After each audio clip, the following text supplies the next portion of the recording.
Once you're dirty and greasy, you're dirty and greasy, and you can't get any more. There are levels of dirty and greasy, and I know them all. Yeah.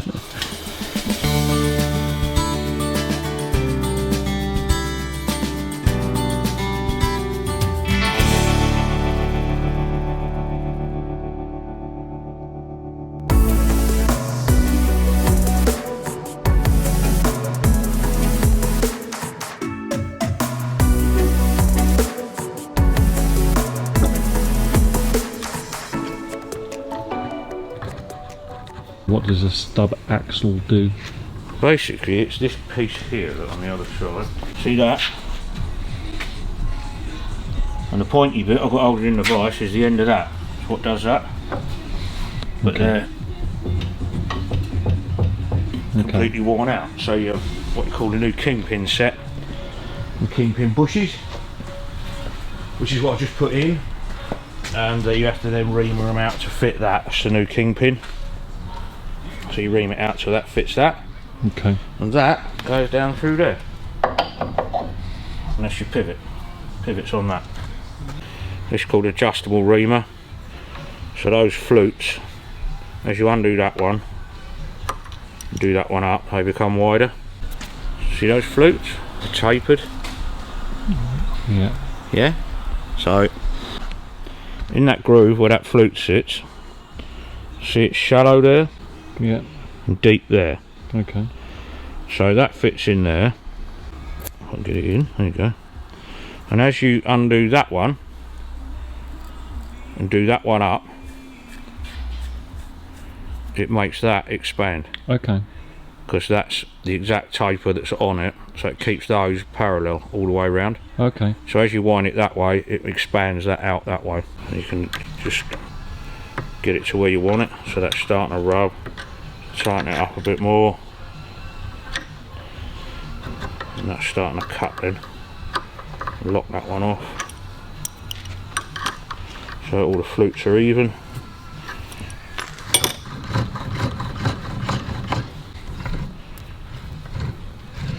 Ideally you'd want a reamer that's long enough to go through the two, but I haven't got one, so.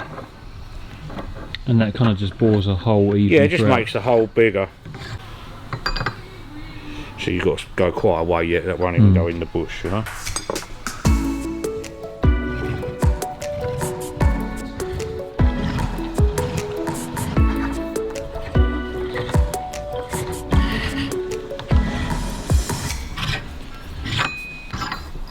She'll be sweet.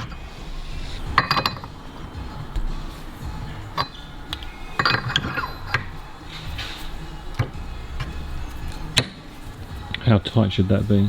Looser than that. It's got to be able to move by your hand. When you say move, you mean rotate?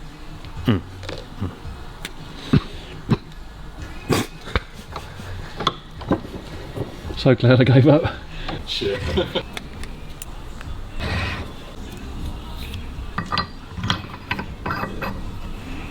That's sweet.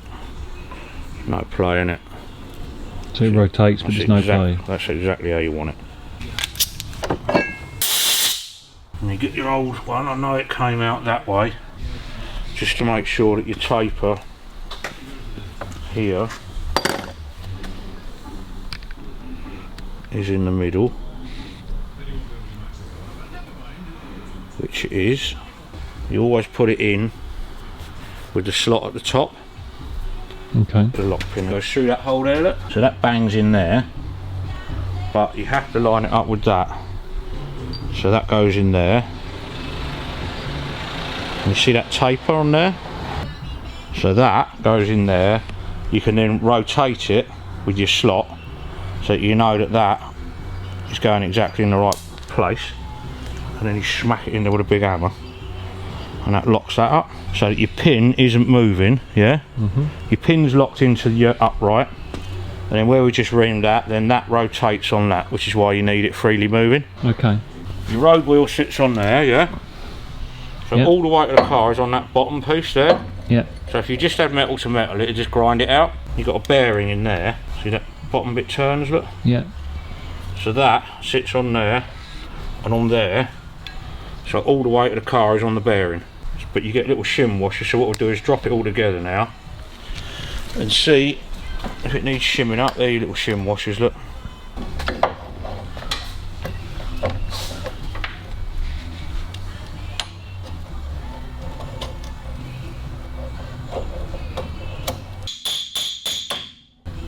That doesn't need any shimming at all. So that's good. So we'll tap it back out, fill her up with grease all over the place. But that's, I mean, I've got about probably 10 thou in that. By the time it's greased up, you won't have anything. As opposed to this side, you've got that, which is too much.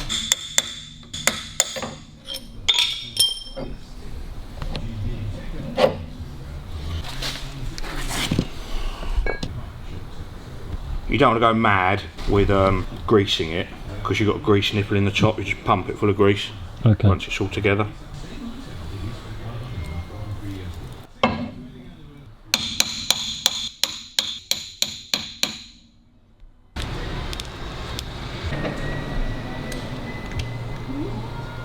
Right, that's got her.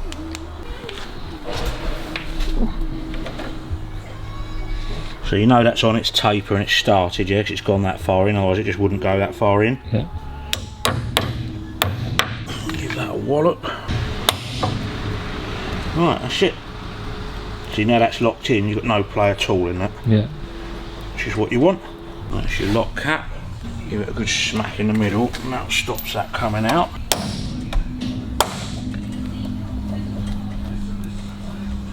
That's good. These just hold the grease in, you know.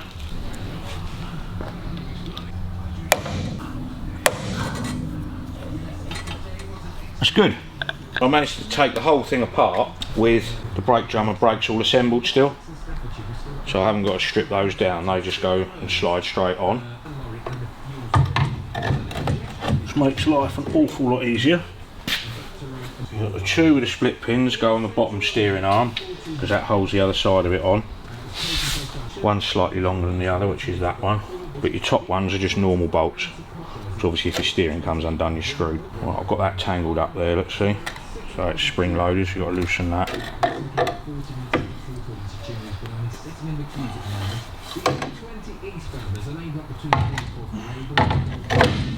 That's better.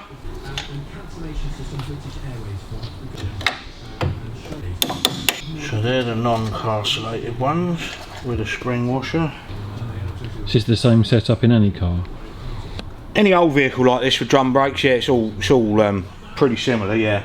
So you've got to wiggle that back in, which is your steering arm. You get a longer one of the two, which is the back one.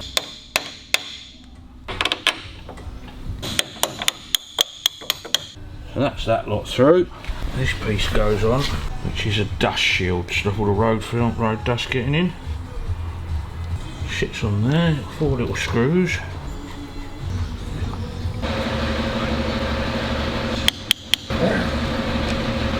And there your metals to keep all the felt in round the edges. Now there I can lock those up.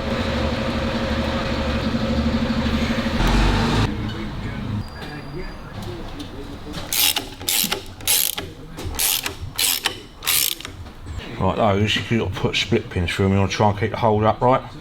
Well, because it's easier to get the split pin in? Yeah.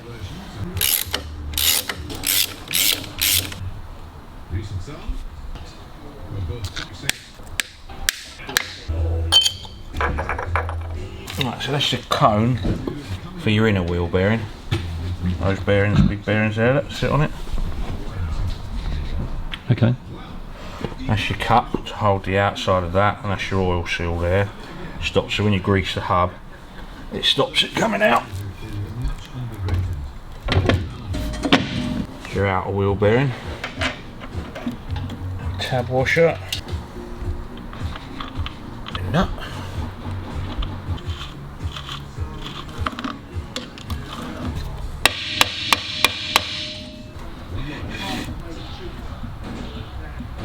Oh, it's got play in the wheel bearing.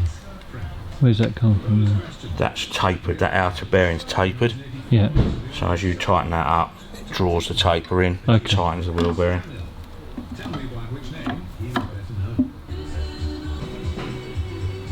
That's good. Uh, Fucking hell. that was close. Dust cap on.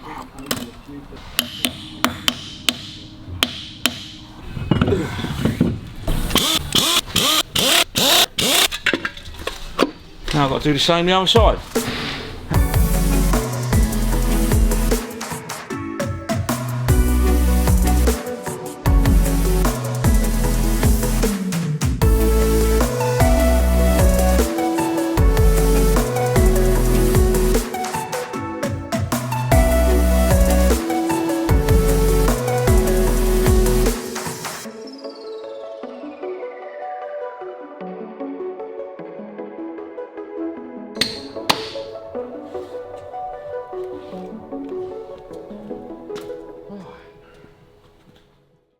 Next week on the workshop. So what's technically next on the Buick then? I've got to heat this up, get the ring gear off, and then turn it round so the chewed up side is on the face that the starter motor doesn't hit. Wait for the new starter motor to come, make sure it's the right one. Change the bearing in the end of the crankshaft when it comes from America. I'm going to get new manifold gaskets for this because they're damaged. Clean all the engine up, start painting that. Clean the bed housing, paint that. Clean the gearbox, paint that. Needs a new UJ. So basically it was just make a list to get all the bits from America. So by the end of it next week, this will go on the back burner till the bits turn up. Yeah. That's all I can do really.